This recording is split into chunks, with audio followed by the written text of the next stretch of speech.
Meus queridíssimos irmãos da Escola de Discípulos, nós vamos agora para a análise de mais 5 declarações sobre a doutrina da revelação. Agora, deixa eu fazer uma recapitulação da afirmação 35ª. Eu disse o seguinte: as Sagradas Escrituras revelam não apenas os princípios morais que regem a vida dos que amam ao seu Criador, mas também a sua aplicação prática.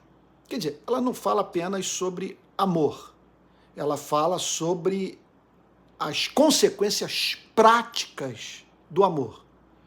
Ela não apenas fala sobre amor, ela fala sobre socorrer o pobre, vestir o nu, alimentar o faminto. Então, portanto, elas não apenas falam sobre amor, como eu acabei de dizer, mas igualmente falam sobre os resultados concretos da prática do amor. Então, vamos agora para a afirmação de número 36. Nesse sentido, não há o que retirar nem pôr da palavra revelada, por mais que seja custoso e culturalmente ofensivo que a igreja tem a dizer ao mundo com base na sua reta compreensão da verdade. Então, deixa eu explicar aqui o que eu estou querendo dizer.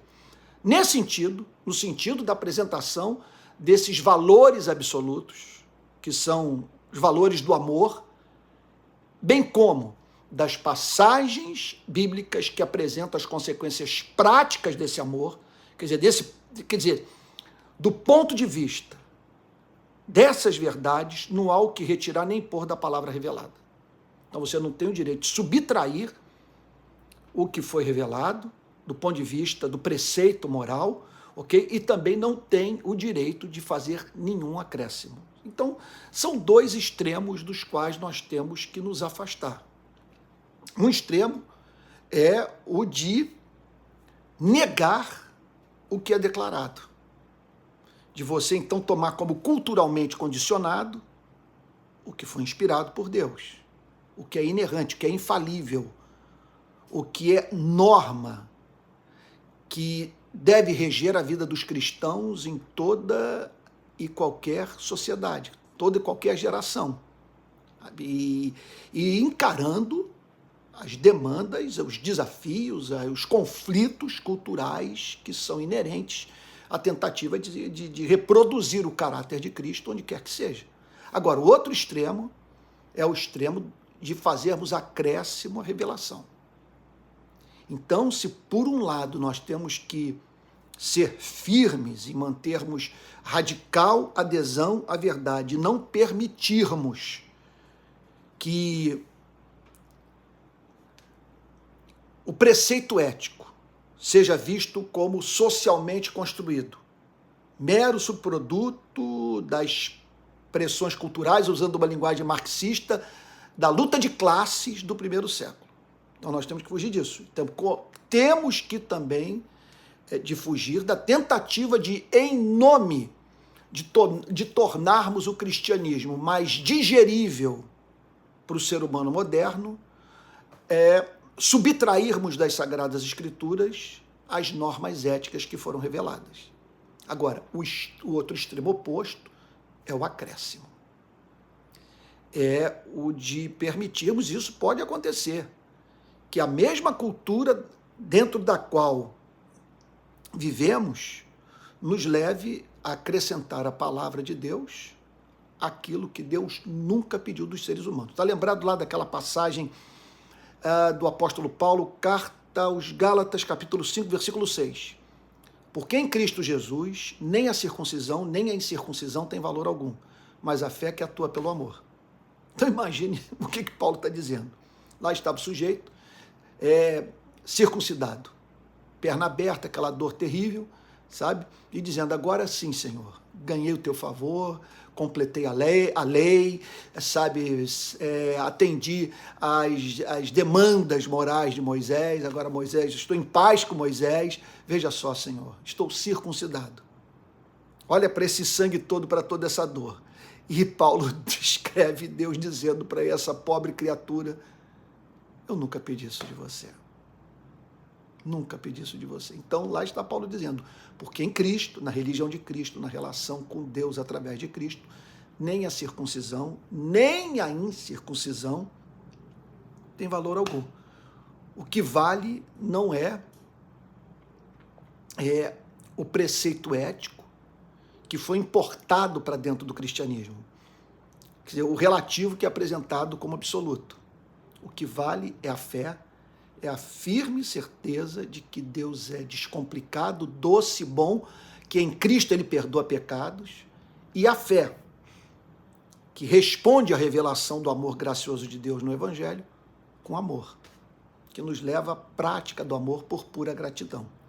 Então, nesse sentido, não há o que retirar nem pôr da palavra revelada, por mais que seja custoso, por mais que isso represente para você e para mim a cruz que temos que carregar, quer dizer, a morte que temos que experimentar para que na nossa morte pessoas vivam e a vida de Jesus se manifeste. E isso não é discurso, no meu caso aqui, nesse momento, discurso religioso inconsequente, sem pensar nas consequências do que eu estou falando. Quando eu falo, eu estou pensando, quando eu falo negócio de carregar a cruz, eu estou falando de decisões que você tem que tomar na vida, que envolvem renúncia, que causam dor, que expõem você ao risco até mesmo de morte, a fim de que você viva a plenitude da vida cristã. Então, ainda que isso seja custoso e culturalmente ofensivo, ainda que isso faça com que pessoas se escandalizem conosco, sabe? E digam que o que nós estamos propondo é culturalmente inaceitável. Então, o cristianismo sempre vai representar a redenção da cultura e também a relativização da cultura. Sempre vai representar pontes culturais que os cristãos deverão estabelecer para chegar ao coração daqueles que tencionam alcançar por o Evangelho, e sempre representará confronto. Porque em toda cultura há manifestações da antivida, do mal, do ódio, do desamor, da incredulidade, e em toda a cultura, pelo fato do homem ser portador da imagem e semelhança de Deus, há manifestações dessa imagem e semelhança da qual o ser humano é portador. E também não podemos nos esquecer da doutrina que é tão estimada pelos calvinistas, que é a doutrina da graça comum, dessa operação do Espírito Santo na sociedade como um todo, mediante a qual o Espírito leva não cristãos a contribuírem para o embelezamento da vida, para o progresso da sociedade, até mesmo para a humanização das relações humanas. Sim, isso pode acontecer em razão dessa ação da graça comum. Agora, veja só, por mais que seja custoso, culturalmente ofensivo, o que a igreja tem a dizer ao mundo com base na sua reta compreensão da verdade. Com base na sua reta compreensão da verdade. Uma compreensão piedosa, santa, que respeitou as normas de interpretação, a hermenêutica sagrada. E por que eu estou dizendo isso? Porque muitos confundem a interpretação que a igreja faz da Bíblia com a Bíblia. A igreja pode se equivocar. Então, não confunda a interpretação que é feita da Bíblia com a Bíblia. Deixa eu dar um exemplo. Durante as eleições aqui para a presidência da República de 2018, então, houve pregadores que fizeram a seguinte interpretação da Bíblia, que a Bíblia apregoa o modelo neoliberal. Sabe? Que, então, você defender o Estado mínimo e o discurso da lei e ordem significa você ser cristão. Eu me lembro que quando eu comecei a protestar contra a aliança que a igreja, grande parte da igreja, é verdade, não toda, mas a maioria, fez com o bolsonarismo, pessoas começaram a se corresponder comigo dizendo o seguinte: muito obrigado por você ter se posicionado, porque até então eu pensei que havia enlouquecido, porque a interpretação majoritária lá da igreja a qual pertenço sobre essas eleições, sabe, quer dizer, apontava nessa direção, de que quem é cristão tem que votar nesse candidato e na sua agenda, e apoiar a sua ideologia. Então, essas pessoas ficaram confusas. Será que, meu Deus, é tanta gente falando a mesma coisa? Será que eu estou interpretando equivocadamente a Bíblia? E essas pessoas, então, descobriram, chegaram à conclusão, na verdade, era algo que já estava dentro delas, elas estavam simplesmente travando uma batalha, sabe? E é claro que quando você está sob essa coerção, e muitos sentiram essa coerção da igreja, se você então não votasse naquele candidato, você estaria se insurgindo contra, aquela é uma expressão tão presente no meio evangélico, contra o mover do Espírito na história. Então aquelas pessoas sob aquela pressão precisaram de alguém que se colocasse ao lado delas, e graças a Deus eu colaborei um pouquinho para isso, para que elas sentissem que a interpretação que a igreja estava fazendo da Bíblia, para que elas percebessem isso, se convencessem racionalmente, sabe, não podia ser confundida com a Bíblia, que a igreja estava interpretando e continua ao fazer equivocadamente as Sagradas Escrituras. Então a igreja ela tem que estar pronta para enfrentar os confrontos com a cultura, mas veja só, que resultem da vera interpretação das Sagradas Escrituras e não de problemas culturais socialmente criados pela igreja. Você está entendendo o ponto? Quer dizer, a igreja criando um embaraço para pessoas se aproximarem do cristianismo por terem interpretado a Bíblia de modo absurdo, criando, portanto, obstáculos desnecessários. Então, vamos lá. 37ª declaração. Então, Lutero fixou suas teses na capela de Wittenberg, estou eu aqui, então, com as minhas 50 teses, defendendo a inspiração das Sagradas Escrituras. Lembrando a todos que o que eu estou fazendo é o seguinte, são 50 afirmações sobre a revelação, mas depois nós vamos sair para o que os teólogos disseram ao longo dos séculos sobre a doutrina da revelação. Vai ser um material muito interessante, especialmente quando nós pararmos para pensar no tema da epistemologia, ou a epistemologia sagrada. Vamos chegar lá.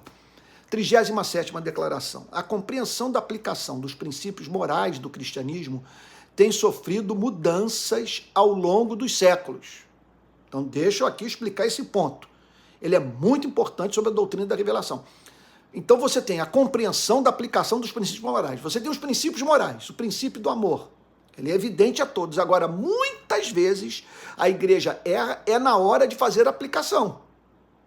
Então, você tem o grande princípio da relação patrão e empregado. Agora, muitos foram levados no decurso dos séculos a fazer essa aplicação do princípio, sabe, de modo a assumir a defesa do regime da escravidão. Espero que eu tenha sido claro. Então, a compreensão da aplicação dos princípios morais do cristianismo tem sofrido mudanças ao longo dos séculos. Então, durante séculos, a igreja interpretou o Novo Testamento como um conjunto de literatura que oferecia fundamento para o regime da escravidão. Quando chegamos no século XIX, é bem verdade que houve quem resistisse a essa interpretação ao longo dos séculos, mas no século XIX, especialmente na Inglaterra, com o trabalho de cristãos, a igreja chegou à conclusão que o regime era absolutamente hediondo, um pecado inominável. Então, aquela aplicação do princípio moral foi revista. E poderíamos apresentar tantas outras, que no decorrer dos séculos, a aplicação do princípio é vista de uma forma diferente, ok?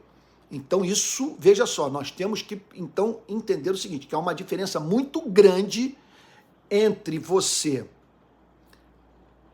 tentar tornar a Bíblia mais palatável para o ser humano moderno, então, mediante a supressão de suas verdades, ou então mediante a tentativa de você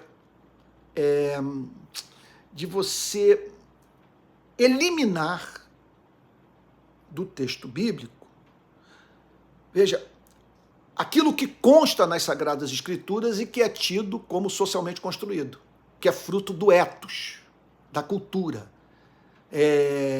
da luta de classes. Então, isso é uma coisa. Eu diria o seguinte, que a dedicação a esse tipo de trabalho, o só ato de pensar sobre essa espécie de hermenêutica é um golpe, eu diria, capaz de dar fim ao cristianismo. Porque se eu me aproximo das Sagradas Escrituras, acreditando que eu estou perante, me permita aqui repetir, perante um texto socialmente construído, que é fruto da cultura da época, de condicionamentos impostos pela forma como que a vida era vista no primeiro século, acabei com as Sagradas Escrituras. Acabei com a doutrina da inspiração. A Bíblia não pode mais ser considerada a nossa única regra de fé e prática. Então, esse tipo de exercício tem que ser condenado por nós. Agora, um outro, que é totalmente legítimo, que é o ato de revisarmos a interpretação e aplicação que a igreja, no decurso dos séculos, fez das Sagradas Escrituras. Esse é legítimo e sempre necessário. Sempre necessário, eu diria, inegociável. Ok? Vamos lá então para... Oh, meu Deus, eu fiz aqui... Eu mexi aqui em alguma coisa... Ai, meu Deus, só um minutinho aqui, gente, só um minutinho. E eu não posso, eu não quero editar aqui Ah, tá aqui. Ai, meu Deus. Meu Deus, eu não sei o que houve aqui, que eu estou dando a aula e pulou. Ah, vamos lá, consegui. Mil perdões aqui pelo atropelo. Então vamos lá. A compreensão da aplicação dos princípios morais do cristianismo tem sofrido mudanças ao longo dos séculos. Então, acabei de apresentar aqui o tema da escravidão, por exemplo. É um que a igreja passou a entender de uma forma diferente. Houve quem olhasse para as Sagradas Escrituras e dissesse o seguinte, não, o fato da Bíblia, do apóstolo Paulo, por exemplo, não ter condenado frontalmente o regime da escravidão é prova de que a Bíblia sanciona esse tipo de relação patrão-empregado. Um ser humano vendo o seu semelhante como propriedade sua. Mas, no decorrer dos séculos, essa interpretação seguida de aplicação foi vista como indigna da glória de Deus. Então, é muito importante que estabeleçamos uma diferenciação entre Bíblia e a interpretação que a igreja faz da Bíblia. Então, toda geração, aí eu prossigo dizendo na afirmação de número 37, toda geração de cristãos, ai meu Deus do céu, eu não sei o que houve aqui, que eu toquei aqui no teclado e alterei aqui o bizuzinho, o meu script aqui, o meu esboço da aula de hoje. Mas vamos lá, conto com a sua boa vontade.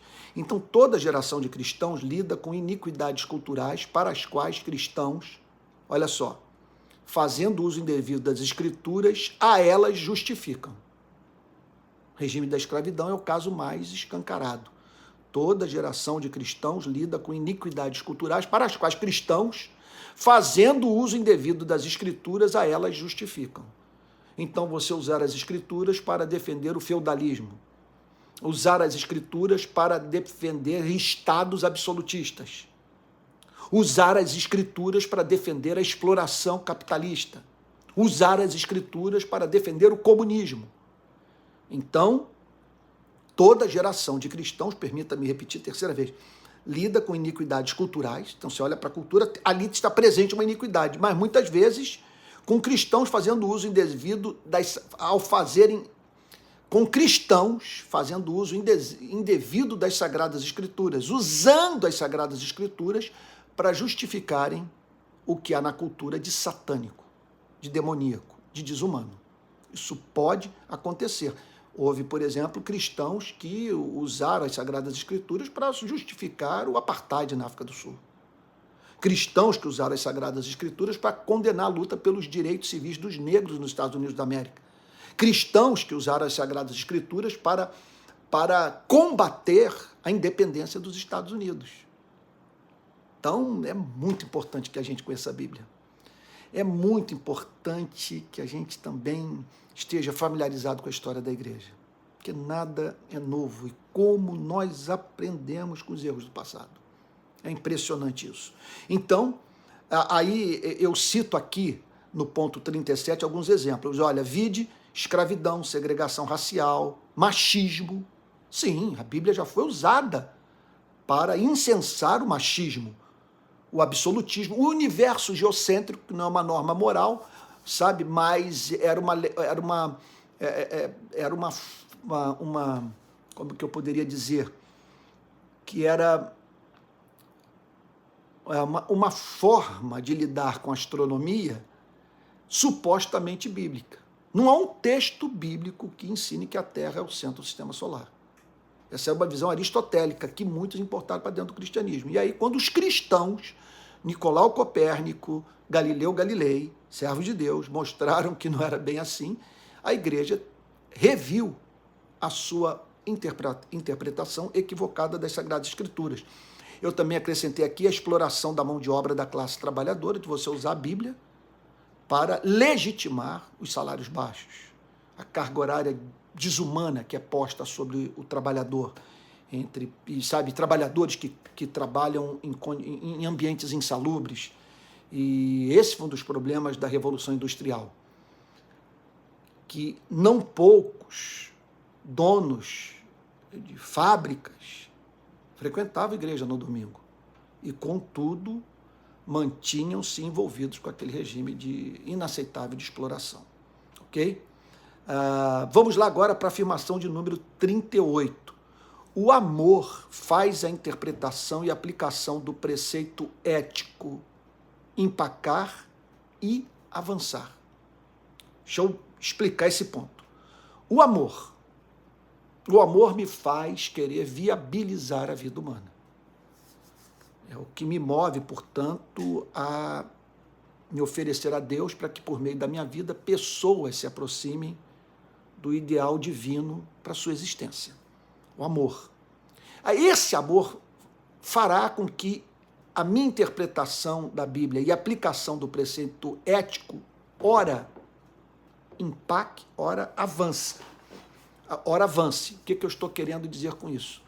Porque tem horas que o amor vai dizer o seguinte: esse princípio é negociável, é claramente revelado. Então, o amor que você tem pelos seres humanos, o amor que você tem pelo seu Criador, exige que você não relativize esse preceito ético e esteja pronto para assumir todas as implicações pessoais e trágicas para a sua vida. Agora, tem horas que o amor vai dizer o seguinte: a forma como esse preceito ético tem sido interpretado é um obstáculo para o amor. E isso está sendo visto de uma forma que torna as Sagradas Escrituras uma desnecessária camisa de força, um fardo. Alguma coisa insuportável, e cabe à igreja, portanto, fazer com que essa interpretação se atualize. Deixa eu dar um exemplo aqui de altíssima complexidade, que é o segundo casamento. Em não poucas culturas religiosas, católicas e protestantes, o segundo casamento foi visto como algo contrário à vontade de Deus para a vida do seu povo. Até que os cristãos pararam para pensar na seguinte coisa: como conceber o Deus de amor diante de determinados casos de pessoas casadas com cônjuges portadores de psicopatologias severíssimas que tornam o convívio social altissimamente complexo, de desvios morais, sabe? De transtornos comportamentais gravíssimos, sabe? Ou que em razão de tratamento indigno, tornaram a relação inviável. Como manter esse fardo sobre a vida dos filhos e filhas de Deus, exigindo que eles se mantenham casados com pessoas que já romperam, inclusive, o pacto, a aliança de casamento, os termos dessa união, sabe? E em optando por motivos justos pela separação, estar fadado à solidão. Então muitos chegaram e disseram o seguinte, chegaram à seguinte conclusão: realmente a norma é essa, que a vontade de Deus é que o homem e a mulher revelem a beleza do Criador mediante um relacionamento que se mantém, que se perpetua e que revela ao mundo como que o casamento cristão é diferente, que expressa a beleza da Trindade. Isso é o ideal. Para alcançar esse ideal, eu abro um parênteses aqui, eu me lembro de ter lido num livro, muitos anos atrás, o autor dizer a seguinte coisa, que no casamento nós devemos sempre regular as nossas ações pela seguinte meta: tudo que falarmos e fizermos ter como objetivo aproximar o cônjuge da pessoa de Cristo. Pedreira, não é verdade? Bom, mas é o nosso chamado e ninguém pode dizer que isso não é bonito, né? Então, essa é a 38ª aplicação ou afirmação. O amor faz a interpretação e aplicação do preceito ético empacar e avançar. Não dá, portanto, para você, de antemão, dizer que é progressista ou dizer que você é conservador. O cristão não pode ser progressista, não pode ser conservador, porque o cristão é chamado para amar, e ora o amor nos chama para termos um comportamento profundamente conservador. E ora o amor nos chama para nós escandalizarmos e termos um comportamento que é típico de um progressista. É isso que eu estou querendo dizer. 39ª afirmação.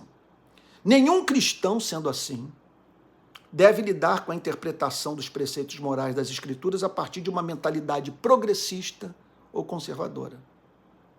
Você não pode permitir que a sua hermenêutica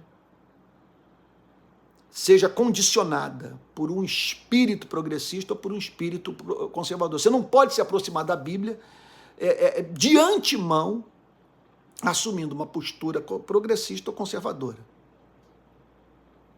Você deve se aproximar das Sagradas Escrituras movido por um forte compromisso com a verdade, em completa dependência do Espírito Santo e deixando o amor cumprir o seu papel. Então, antes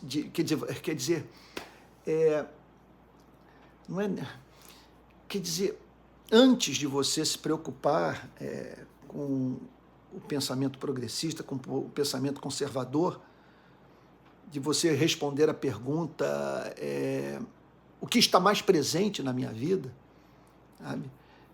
Qual é a maior tendência, qual é a força que me move mais numa direção na outra. Bom, meu Deus, espero que eu esteja sendo claro.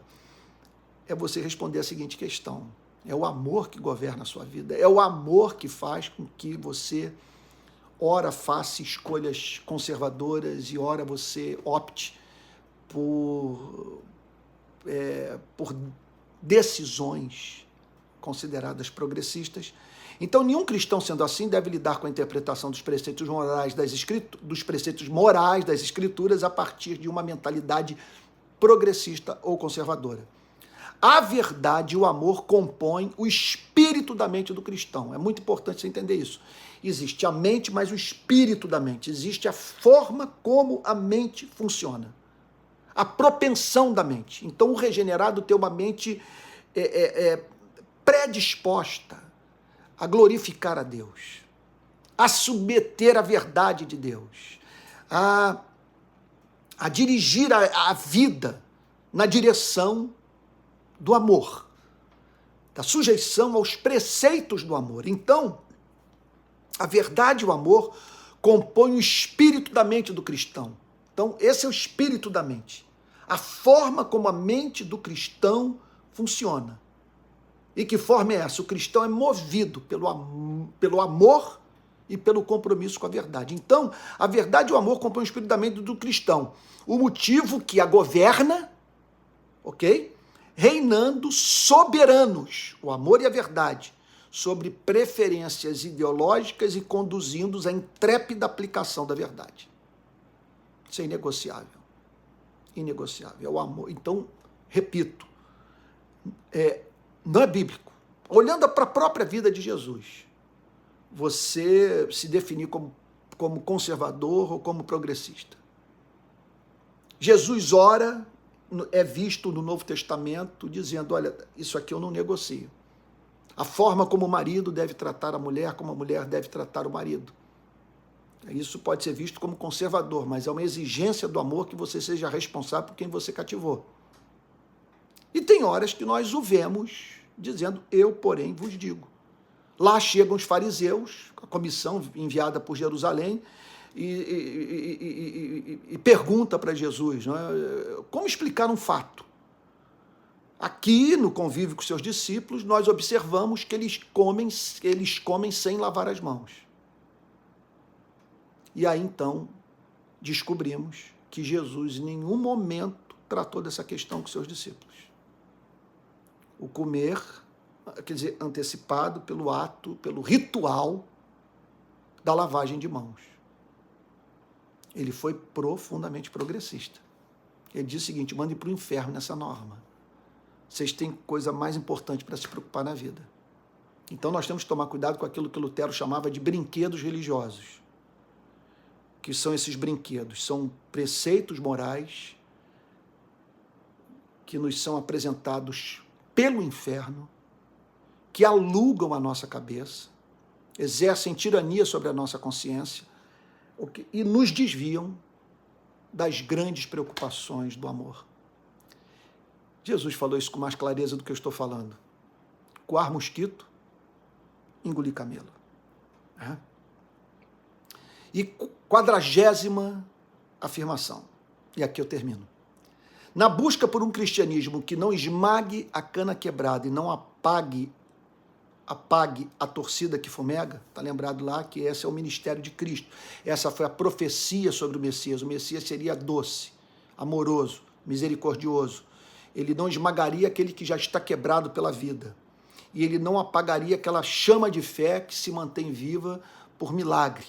Que ele veio, portanto, para reerguer as pessoas, para aprumá-las, para fortalecê-las, e ele veio para reacender a chama da esperança, da fé, do amor no coração.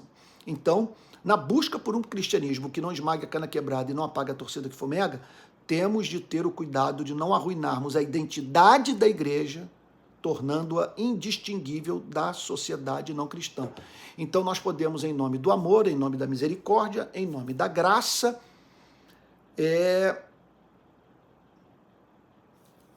abrirmos mão de preceitos que são de valor especial para que revelemos ao mundo a nossa identidade cristã.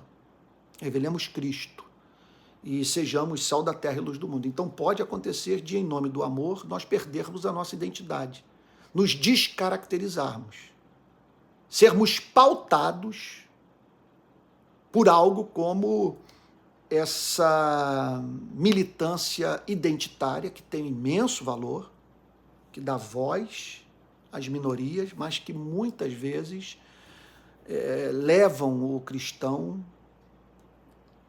a relativizar o que é absoluto, a fim de tornar, repito, o cristianismo mais digerível. Então, na perspectiva de se ter uma igreja mais inclusivista, pastores e os membros da igreja podem abrir a porta demais, de modo que fica até difícil nós falarmos que estreita é a porta e o caminho que conduz à salvação, e são poucos os que entram por ela. Porque a coisa se torna tão carente da presença desses ideais de vida cristãos, dessa aplicação específica, pontual do preceito ético, que ao se deparar com, quer dizer, com um cristão, você percebe que ele se tornou indistinguível dos demais membros da sociedade. Então, essa é uma tentação sempre presente na vida da igreja. E vejo que esse é um problema. Hoje, para ser franco, eu tenho muita dificuldade de lidar com os conservadores do ponto de vista da forma como eles defendem alguns preceitos, nos quais eu até acredito, mas que são defendidos com muita arrogância, com falta de tato, e muitas vezes prescrevendo para o não cristão uma moral que só pode ser vivenciada por quem nasceu de novo. Agora,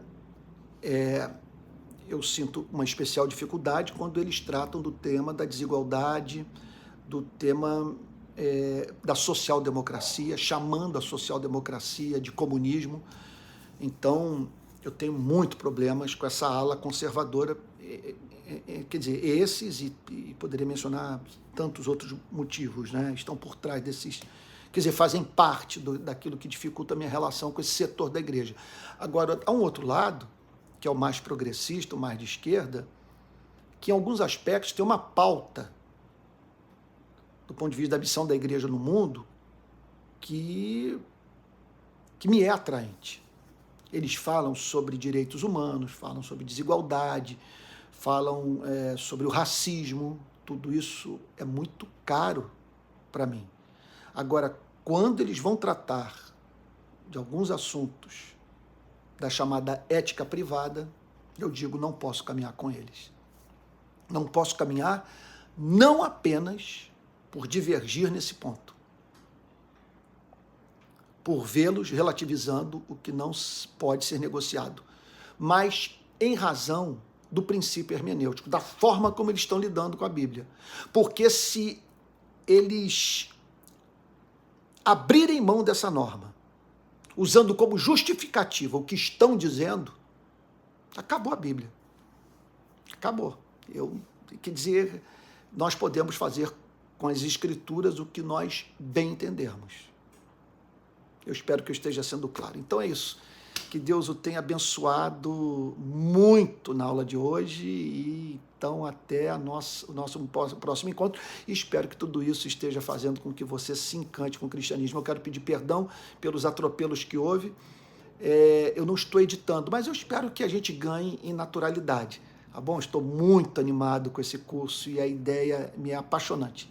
A ideia de ver pessoas conhecendo mais sua fé.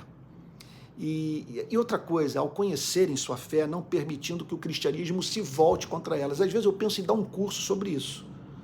Como não ser um cristão infeliz, porque nós temos que tomar muito cuidado ao lidarmos com as Sagradas Escrituras. O que eu estou querendo dizer? Que nós podemos ler a Bíblia sempre contra nós. E de ter um Cristo que não é um Salvador, é um algoz, é um Cristo-diabo. E não um Cristo amigo, misericordioso. Então, às vezes eu tenho vontade de tratar, eu acho que eu vou acabar tratando mesmo desse tema, mas eu espero que aqui no nosso curso você esteja progressivamente tornando-se encantado com o Evangelho. Tá bom? Fique com Jesus, até a próxima aula. Deus te guarde.